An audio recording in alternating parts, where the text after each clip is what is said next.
feels very, very closely associated with the music program. And we go back with the Jazz Studies program just after its formation with John Prince. We used to be very close friends, and we had a lot of the players in on the air, and we did some live concerts, and then we did some stuff down in the music department with Marty Brenner, and so for a long time we had a close association. And then, as friends will, we sometimes sort of drifted apart.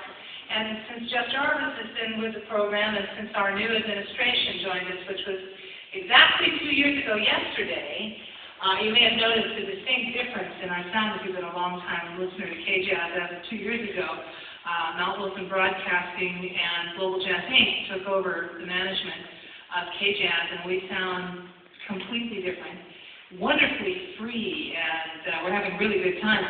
But as a result, we've had a really close association with the Music Studies program again.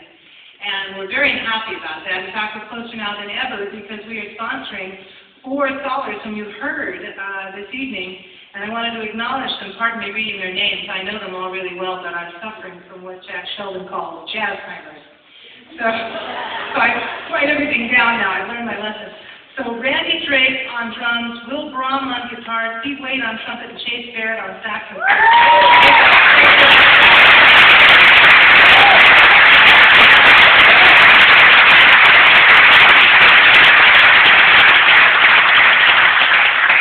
and another thing that we've instigated with Jeff Jarvis and the Bob Cole Conservatory is an annual Jazz Educator Award, and we're about to give out the 2nd annual Jazz Educator Award to a man who has inspired a lot of young people to a lot of heights. And I have to say, you know, I started studying music when I was 4 years old. My father was my first teacher, and he had his master's in music.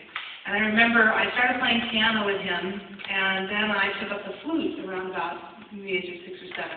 And my father wowed me by the fact that he could play lightly row on my flute without any practice at all.